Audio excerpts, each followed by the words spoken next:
On the night of August 8, 1969, the hills above Hollywood were silent beneath the glow of Los Angeles lights.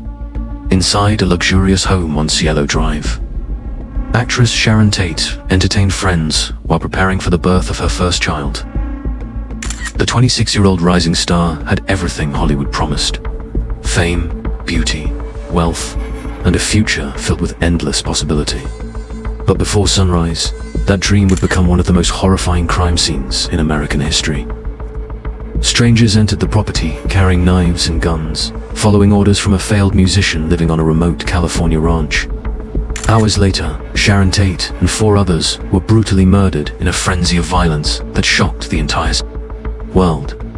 As investigators searched desperately for answers, America slowly discovered the nightmare behind the murders.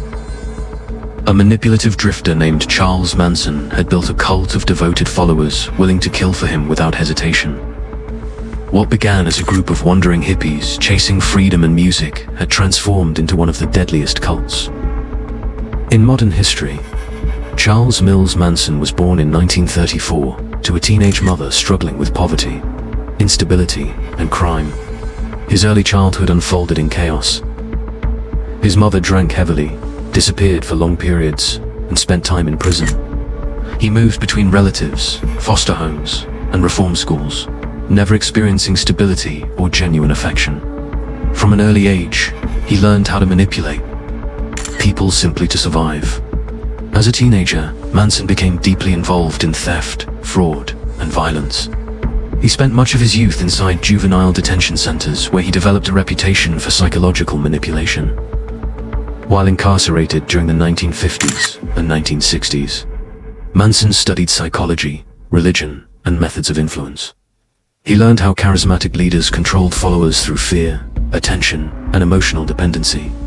He also became obsessed with music, imagining himself as a future star despite lacking real talent. In 1967, after years behind bars, Charles Manson walked free into a dramatically changing America.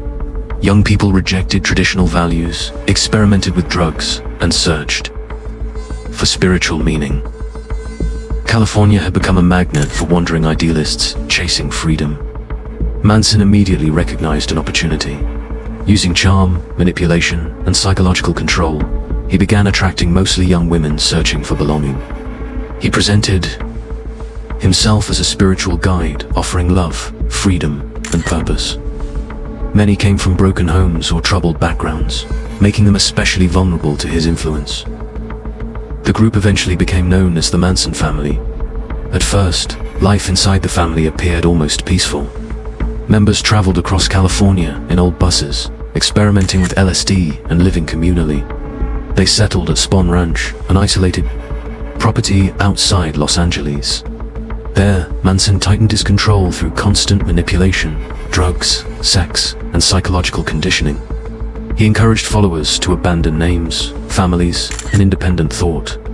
Every decision revolved around pleasing him. He preached bizarre mixtures of religion, racism, and apocalyptic prophecy while convincing followers he possessed secret knowledge about the future.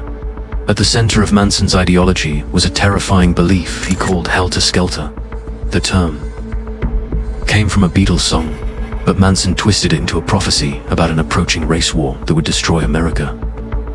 He believed the family would survive hidden in the desert before eventually emerging to rule the remains of civilization. Eventually, he decided the race war needed help beginning. Manson believed shocking murders blamed on Black Americans could trigger widespread violence across the country. That delusion became the foundation for one of the most horrifying crime sprees in American history. On the night of August 8, 1969, Manson ordered followers Tex Watson, Susan Atkins, Patricia Krenwinkel, and Linda Kasabian to drive into Los Angeles and kill everyone inside a specific house on Cielo Drive. The property once belonged to music producer Terry Melcher, who had rejected Manson's dreams of becoming a recording star. Shortly after midnight, the group arrived. Inside the home were actress Sharon Tate, celebrity hairstylist Jay Sebring, coffee heiress Abigail Folger, writer Wojciech Frykowski, and 18-year-old Stephen Perrin. The violence that followed shocked even experienced investigators. Stephen Parent was shot first while sitting inside his car near the gate. The killers then entered the house and gathered the terrified victims together. Sharon Tate pleaded for the life of her unborn child. Her desperate cries changed nothing. By morning, all 5 victims were dead. Blood covered walls and floors. The word pig was written on the front door using Sharon Tate's blood. Newspapers across America exploded with terrifying headlines. Hollywood entered a state of panic unlike anything it had experienced before. But the nightmare was not over. The following night, Manson personally accompanied followers into Los Angeles and selected the home of supermarket executive Leno LaBianca and his wife, Rosemary. Once again, unimaginable violence followed. Words like war and death to pigs covered walls in blood. 7 innocent people were dead in 2 nights. At first, investigators failed to connect the Tate and LaBianca murders.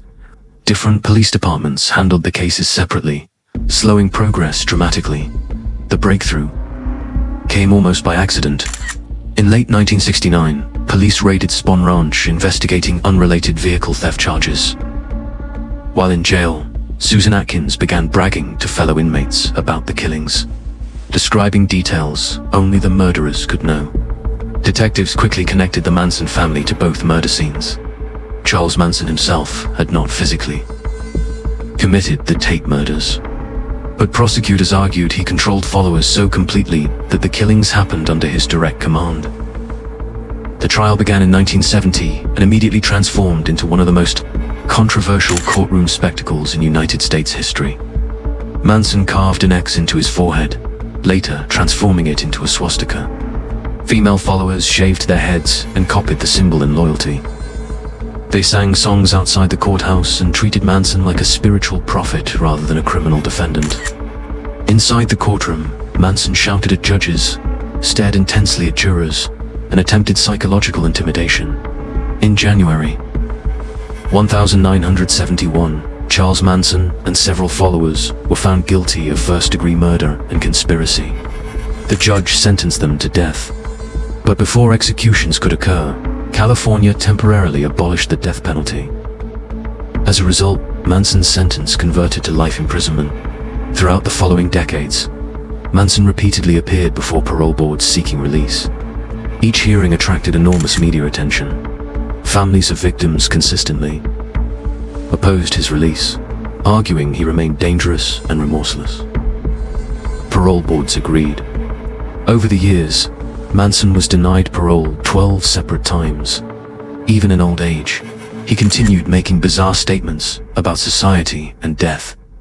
In November 2017, after spending nearly 5 decades behind bars, Charles Manson died in prison at the age of 83. For some, the announcement felt like the closing chapter of one of America's darkest criminal stories. For others, it reopened painful memories connected to victims whose lives ended violently beneath the influence of a failed musician obsessed with power and destruction. The Manson case remains deeply disturbing because it reflects more than murder. Alone, it reveals how dangerous charisma can become when mixed with manipulation, fear, and blind devotion. Charles Manson never possessed wealth or political power. What made him terrifying was his ability to control minds. He understood loneliness, insecurity, and emotional vulnerability better than most people around him. He identified damaged young individuals searching for meaning, then slowly reshaped their identities until they viewed murder as acceptable. That psychological control remains the true horror behind the Manson family crimes. Charles Manson once dreamed of becoming famous through music. Instead, he achieved immortality through terror. His name became permanently connected to one of the most horrifying crime sprees in Hollywood history.